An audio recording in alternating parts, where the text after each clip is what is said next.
Whether you're scrolling through Instagram or Facebook, watching the news, or just TikTok videos, you're consuming information. But not all of it is true. Misinformation has real-life impacts. Everyone, everywhere can be impacted, and it can have an impact by sharing false information. We're talking whether you have millions of followers or just a few. I'm talking about like my mom.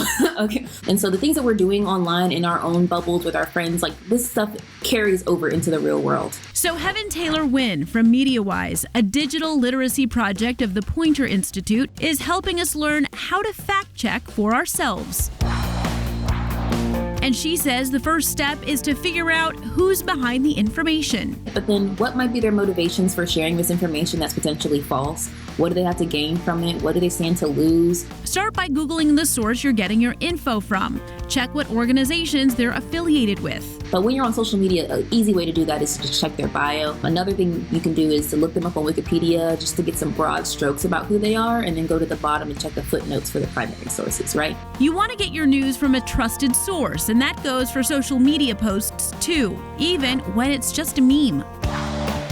The next step, what's the evidence? That's just exactly what it sounds like. Are there photos, videos, primary sources, people who were there at the event? But remember that photos can be tampered with, so if it doesn't seem right, then check it yourself. We like to tell people to do reverse image searches, and you can use Google reverse image search. You take the image and you plug it into the search engine, and the results will return all the places online where it exists. Remember this photo of a shark swimming on the freeway? Yeah, it makes viral rounds pretty much every time there's a big storm, and it's being posted again with Hurricane Laura. But a reverse image search shows that pic has already been debunked. Or other times we'll see places where it existed years before, whereas in the context that it was presented to you, it's made to look like it happened, let's say, a week ago. Like this photo that was shared saying McDonald's was on fire during the protests in Minneapolis was actually from a 2016 grease fire in Pennsylvania. And the final way to fact check, what do other sources say? This, for me, is, I think, the easiest question to answer, simply because there are so many ways to get information now.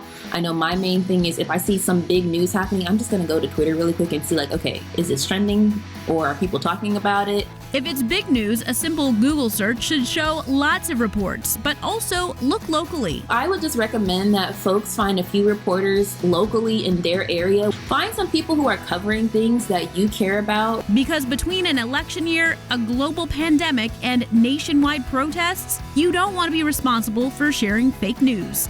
Fact-checking for yourself is on the top of the list.